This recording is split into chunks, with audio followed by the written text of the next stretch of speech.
Hey everyone, and welcome back to another episode of New Windsor. Today is episode 56, and today is going to be a shorter episode, but nonetheless a pretty important one.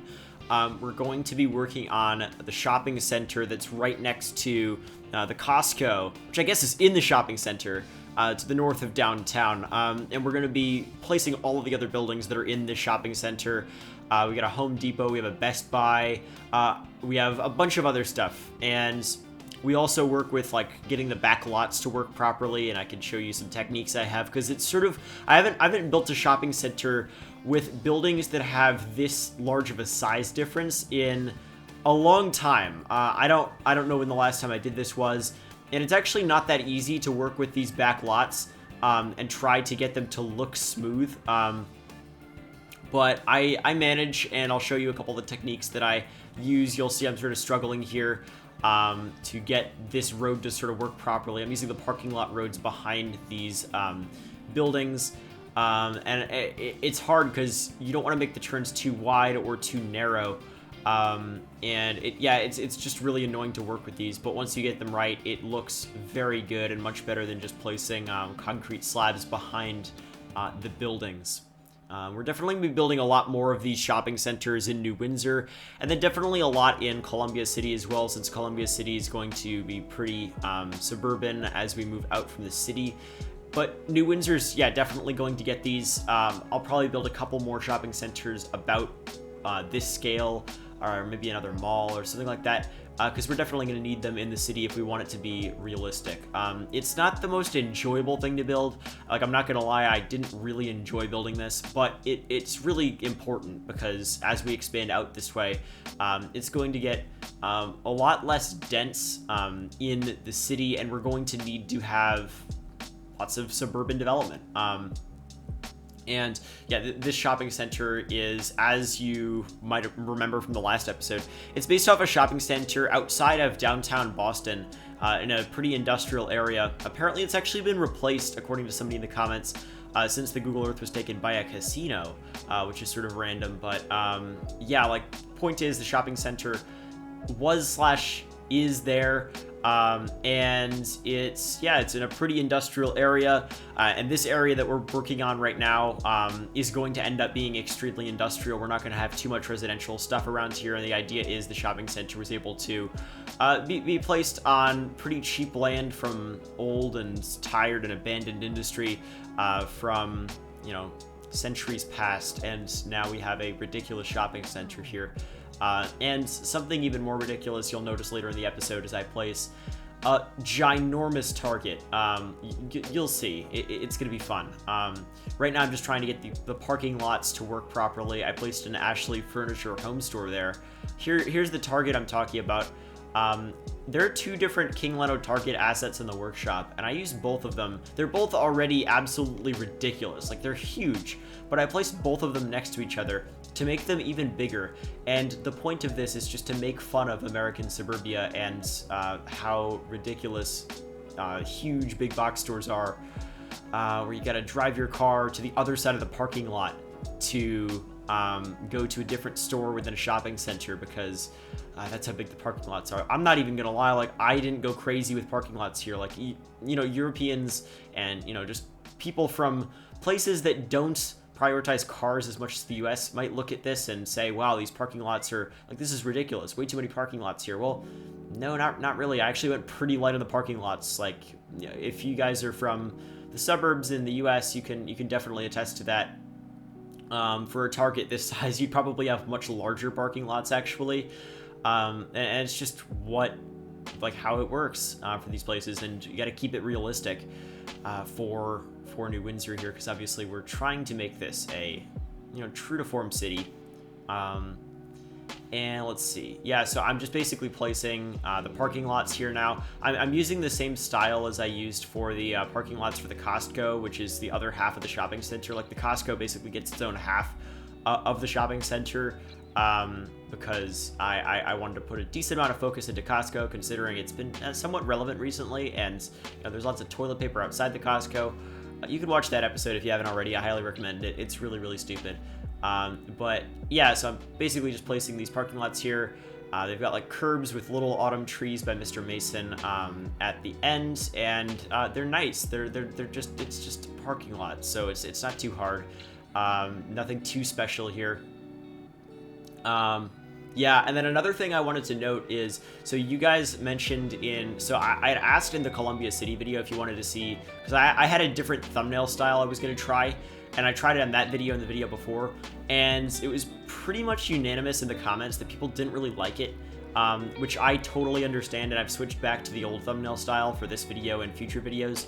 And yeah, I'm not going to really change anything. If I do change anything, I'll be able to put like a small City Skylines logo in like a corner of a thumbnail or something like that, just to differentiate my, like, you know, photo, or like to make sure people like see that even the photorealism that might be in some of my thumbnails, it's still City Skylines for, I guess, newer players. But I don't know, that's probably not even necessary, because it'll come up in a long list of City Skylines videos, whatever. Point is, we're back to the old thumbnail style, with just the color coding and extremely minimalist design for each series. And yeah, I mean, I'm not gonna lie, like, I love this thumbnail style, and I'm just gonna stick with it. So yeah, thanks for your feedback, definitely, on that Columbia City video, because it was, yeah, it's always nice to hear many second opinions, or I guess second, third, fourth, etc. opinions. I don't know, you get what I mean. Yeah, so let's see, I'm not detailing too much here. I'm just trying to make sure that we don't have too many open expanses of concrete, because it looks really boring when that happens. So I'm just placing some random planters and stuff. And then you go back behind the shopping center here, and I'm placing, you know, tractor trailer stuff. And yeah, just what you'd place behind a shopping center. There's some newer trailers out and trucks on the workshop, I believe by Die Hard Hunter. So Die Hard Hunter, very well done, love them. And yeah, I've been using those here, and I think those box trucks are also by Die Hard Hunter, the ones with the graffiti on them, which I just placed, which are really amazing assets, and I'm so happy they're in the game. I never thought that I'd need something like that, or like I never thought of, you know, that being in the game, but it's just really cool. So yeah, and also a mod just came out that I have to download, which is basically, it allows you to convert vehicles and trees into props, which is absolutely insane, and will be just amazing for like vegetation detailing on the tops of buildings in Columbia City, and then also for just being able to convert vehicles that I have into props without downloading like lots of props from the workshop. That should be good for RAM, etc. So hopefully you guys are looking forward to that as well. I mean, you could go download it right now. It's in the workshop. It's probably like, whenever you're watching this, like if you're watching it right after it came out, it's probably like front page of the workshop right now. So check that out. But anyway, yeah, like we're just basically placing some like parking spaces behind the shopping center here, just for employees. That's definitely a good thing to do. And yeah, I also figured out that I can change my first-person camera settings. So when you look at the first-person camera in the live play in a minute, you'll see it'll be a lot smoother. And yeah, you'll see it's a lot better, because a lot of people have been complaining about how it's way too snappy, which I totally agree with. I just didn't realize that you could change that setting, but you totally can, and it's gonna look just way better. So there's that. And yeah, I'm just placing like a Target sign, some Target logos, because, like, you know, it's a pretty big Target, and just like some Target props, because there are a bunch in the workshop, by King Leno, and then I forget who else.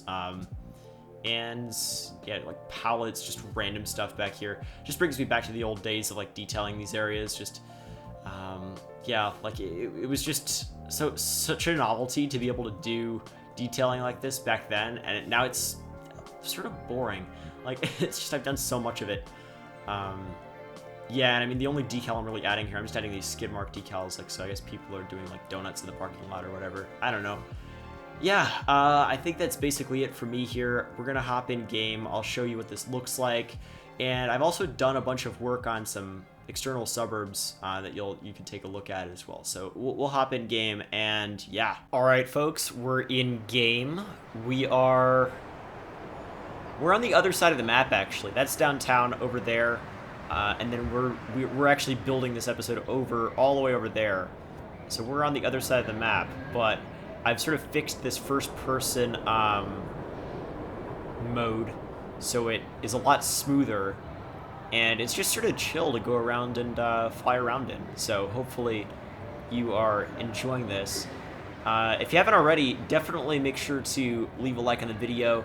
I just want to make sure to remind you it helps out a ton and helps people find the videos. And I notice whenever I ask you guys to do that mid-video, I seem to get like a lot more likes. So yeah, the algorithm likes it when you do that. So definitely make sure to leave a like. Definitely appreciated. But yeah, so we are in game here. Let me show you where we are. We're right there. Maybe some of you were able to tell. But over here is what we built in this episode. This is the Costco we built last episode over here.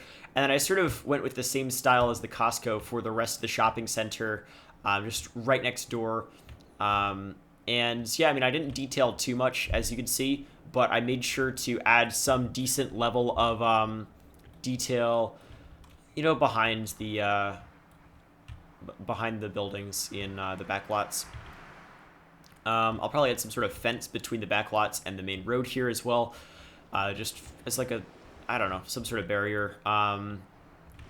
And yeah, I mean, that's that. Like, there isn't too much to look at here. We got a Walgreens, we have a Michaels, we have a Kroger, we have a Best Buy, Home Depot, Ashley Furniture Home Store, and then a ridiculously large Target because, America. Yeah, this isn't even that like ridiculous in size for the US. Like, it's just pretty big. But yeah, I mean, I can see this existing for sure. Europeans right now be like, what? But yeah, that's a thing here somehow. But yeah, I am like, I'm happy that's over with because I did not enjoy building that, but it needed to be built because we need a big shopping center. That's where it is in relation to downtown. We're gonna build more of them. We'll probably build we have to build some sort of big shopping center over here as well. Maybe over here. We're gonna have to do more stuff like that in the future as we expand. But New Windsor is definitely coming along. We have trees in the hills again. If you didn't notice already, I don't know if I showed you before, but I did a live stream or a couple live streams where I finished the lake community here. And that looks pretty cool. And then I also added some like buildings around the lake community, just some neighborhoods. So it looks a little bit more complete now. I built like a subdivision over here. Not too detailed, just a really dumb subdivision in the suburbs. And yeah, that's basically it. And then I also added off camera a bunch of houses like over here. And then over here as well. And then I think I detailed like this whole area off camera. And I built like, I don't know, I placed a church here. We have like a motel, parking lot, fire station, and then like a highway on and off ramp.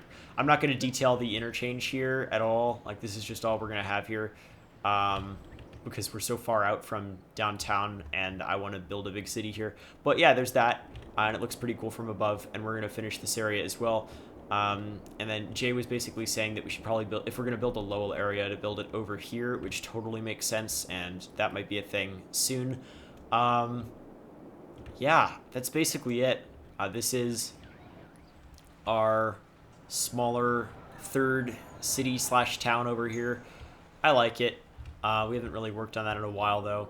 And this is New Windsor as a whole. It's definitely coming along very, very slowly, but it's coming along. I think our main area of focus is going to be this area right here, just because it's so close to downtown. Like, if you look, that is right there compared to downtown, and that's where that sort of ends. That's why I decided to build a shopping center over here. But like, that industrial area just ends right there, and then there's nothing. Meanwhile, and then like downtown's right there. Meanwhile, we've already built like all the way out here and all the way out there. Like, we definitely have to build some stuff over here, and it's going to get to be very industrial very quickly. The idea is that the city, when it was developing, sort of developed, I guess, a little bit onto this peninsula here for the university across from downtown, but mostly was developing out this way, and then developed industry out here. And then, yeah, like, basically expanded like that. And then a bunch of stuff was torn down to build this, maybe like an old airfield or something was torn down to build the new university and medical center and mall and stuff a while ago. But yeah, that's the idea behind that, because obviously it's sort of weird to have such new development so close to one of the older parts of the city. But yeah, it's definitely possible that there was like an airfield here or something like that that was no longer in use and could be destroyed to build a newer public university on the water. That's sort of the idea behind that, at least. But yeah, I mean, that's it for this episode. Hopefully you guys enjoyed. I don't know when the next episode of New Windsor is going to be out. I do know we have some more Columbia City coming soon, so definitely be on the lookout for that. But yeah, hopefully you guys enjoyed. If you did, make sure to leave a like. Helps out a ton, as I mentioned before. You can subscribe if you're new around here. Hit the bell icon next to the subscribe button to get notified whenever I upload a video, so you never miss an upload. I actually looked at the analytics for the last video. And from when I looked at it, 20% of the views were actually coming from notifications. So you guys seem to be pretty good about like having notifications on, which is pretty awesome. So if you don't have them on already, definitely do that, because you'll be able to, you know, be first in the comment section or something. What else? You could support me on Patreon if you want to hop in game and fly around and maybe fix my traffic, because what is going on here? Yeah. But yeah, if you support me on Patreon, you can get access to the save game, download it, hop in game, play some New Windsor, Columbia City, Calabara Beach yourself. Definitely recommended. Or you can get access to videos early. Whenever I finish a video, I put it up immediately for patrons. And you get your video or your name in the credits, stuff like that. That's on Patreon. So head over there for more information or to support me. Definitely appreciated. You could follow me on Twitter. Twitter is in the description as usual. Instagram is also in the description. I post high quality screenshots on Instagram, and I post updates and stuff on Twitter, and then some screenshots and whatever you might post on Twitter. But yeah, anyway, that's it. Hopefully you guys enjoyed, and I'll see you in the next episode.